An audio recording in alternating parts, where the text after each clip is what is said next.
It is clear that we must review our behavior every day, that we must become more reflective, more careful in our judgments, and, above all, more aware of our negative emotions. In the field of psychology, we see much disorder among people.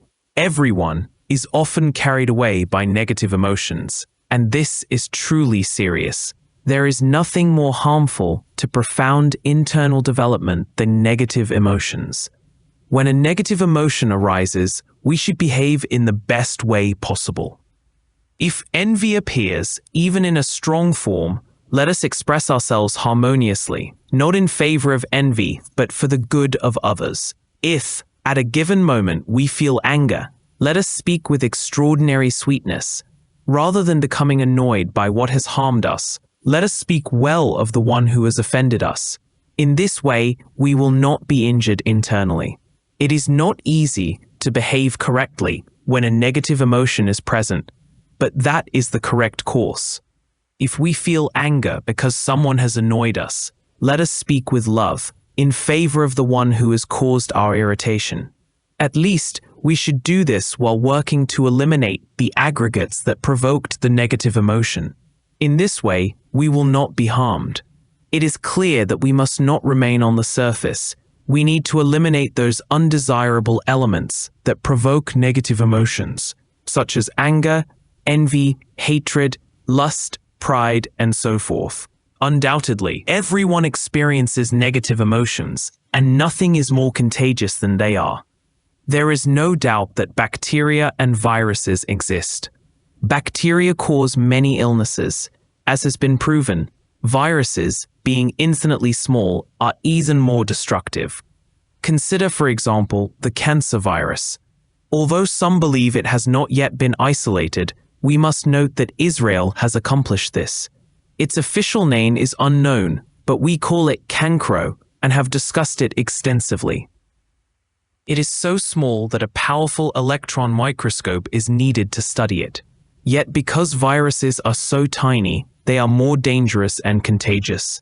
Nevertheless, people who carry negative emotions are even more contagious than viruses or bacteria.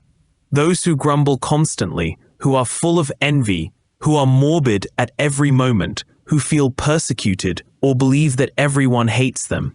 They are negative and infect groups and people around them. In our work, we isolate such individuals. If they feel annoyed by this or believe we do not love them, they are mistaken. They are loved, yet we advise them to become positive, kind, and magnetic. They are given an opportunity in our studies, but they must be isolated in a certain sense because they are dangerous for groups. A negative person can infect others, and if this person gives a lecture, they can infect thousands. They are more dangerous, thousands of times more, than viruses or bacteria. It is necessary to define clearly who negative people are and what negative emotions consist of. It is not enough to say, that person is negative. One must specify who is negative. If a person screams and grumbles all day, are they positive or negative? If someone in esoteric study constantly feels bewitched and lives within that state, are they positive or negative? If a person is consumed by lust, living in and around it, seeing every person of the opposite sex as a sexual opportunity, what can we say about them? If even a single glance provokes their lust, what can we think? Clearly, this is a negative person, and they can infect others. Of course, anyone who constantly harbors negative emotions infects everyone around them. The irascible person, who is always thundering with anger, spreads it to others. Someone who constantly feels persecuted is negative. I recall a case of a friend who had the habit of placing his hands under his belt. A man approached him with a gun and asked, "What problem do you have with me?" My friend replied, "Nothing. Why do you have your hands there?" "It is a habit I have, sir," answered my friend. The man responded, "Well, I am angry." Here we see an example of a negative person who infects everyone. People like this must be separated from groups. They do not realize or refuse to understand that they are negative. They may believe that they are unloved, Yet they are loved. They are simply contagious individuals who impede the profound internal development of the being, and that is the most serious aspect. We should never be carried away by negative emotions. When a negative emotion arises, it is truly worthwhile to understand what kind of psychological aggregate produced it. After observing the aggregate in action, we must meditate upon it in order to disintegrate it. Otherwise, how could we progress? The gravest problem is that negative emotions turn human beings into liars. Lies create a mistaken connection between the energy of the Ancient of Days for being of the being, which flows harmoniously through the 10 sephirots of the Hebrew Kabbalah to finally reach the kingdom of Malkuth, the physical person, becomes incorrectly connected. This produces a dislocation of the mind, and as a consequence, the lie appears.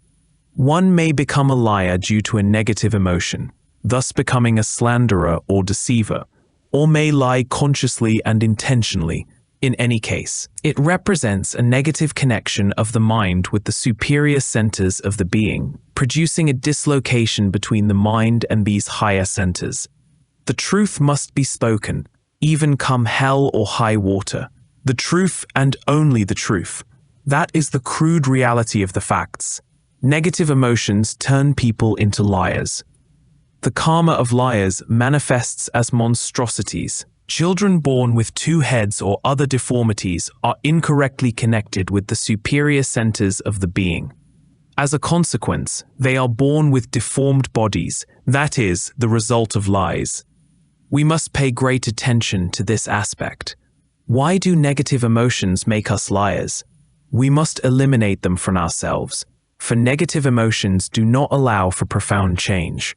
Transformation is impossible while they remain. We must eradicate negative emotions from the heart, as they are harmful in every sense. A person who allows themselves to be carried away by negative emotions becomes a liar 100% of the time. I recall a case of a person about to pass away. This good man suffered a cerebral embolism. Why? Because someone informed him that his sister had been a victim of fraud. Later, the information was investigated and found to be false. This person called his sister and believed the defaming lie she told him. He took it so seriously that it resulted in a cerebral embolism, and now he is near death. Observe how negative emotions can lead us to ruin. His sister is still convinced she was a victim of fraud. It is clear that she is slandering an innocent person, yet she is sure of her claim. I personally investigated this case and saw that she had deceived herself, lying to herself, victimized by negative emotions, and simultaneously calumniating another person unconsciously. It is necessary to work on both the intellectual and emotional centers. There is no doubt that negative emotions turn us into liars, as I have explained before. They also make us violent and cause us to forget ourselves. For example, a jealous person, carried away by the negative emotion of jealousy, may become violent. They may kill another person and end up in jail, mistreat their spouse unjustly, or commit other harmful acts. Negative emotions can make someone a slanderer, a liar, a violent person, or a perverse individual. Yet controlling negative emotions is very difficult. One moment we are tranquil, and the next we are not. Suppose we are here in holy peace, listening to this lecture, and suddenly someone brings news.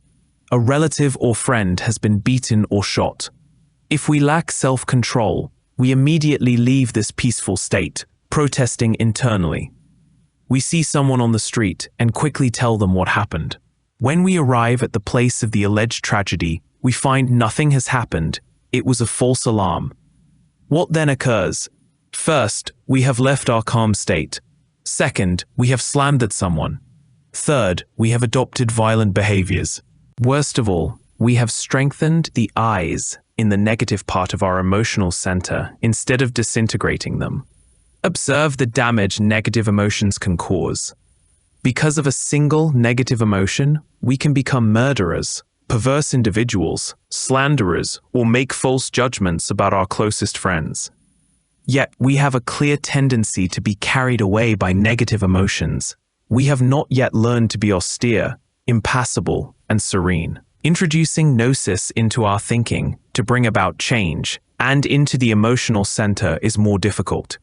But if we consider the centers of the organic machine, for example, the intellectual center, which also contains elements of the emotional and movement centers, how can we bring the inferior emotional center under total control?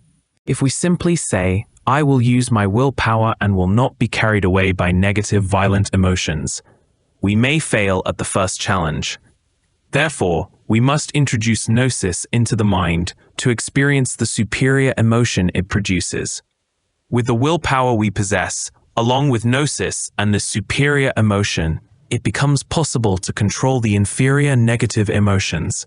However, it is essential to control inferior emotions using superior ones. Let us control the inferior with the superior. Let us place gnosis in the brain, so that our thinking may change, and we may live according to the principles and rules of universal Gnosticism. The self-esteem and the conscious center of gravity. The time has come to reflect seriously on internal self-esteem. There is no doubt about the disastrous effects of the inner self-esteem. Self-esteem not only hypnotizes the consciousness, but also causes us to lose a great deal of energy. It is known that in order to create the moon within us, that is, a conscious center of gravity, a permanent center of gravity, it is necessary to employ a third force. That third force is, of course, the esoteric work. Here, we provide the necessary teachings so that you will be able to create a conscious center of gravity within yourselves. Naturally, anyone who wishes to create that center must begin by relinquishing self-esteem and self-sentimentalism. When one loves oneself excessively, when one is full of self-sentimentalism, sighs, anguish, and sadness, one normally develops hatred for others. In other words, the more one loves oneself, the more one pities oneself, the greater one's potential to hate other people. The most revengeful demons, the most perverse humans, are those who value themselves excessively, who are full of self-sentimentalism and self-compassion. Conversely, if one hates oneself, one begins to love one's fellow human beings. I do not mean to say that one should become masochistic. That is not my point. There is no need for masochism. What I do mean is that one must recognize one's own imperfections. One must accept that one is a mechanical creature, that one's life moves along the rails of habitual, learned behaviors. One must accept that one is full of jealousy, rancor, and frightful resentments. When one accepts this, when one accepts that one is a mere worm in the mud of the earth, when one acknowledges that one is mechanical, and when one hates oneself, one begins to create within oneself the conscious center of gravity. Inferential peace, Samael Weor.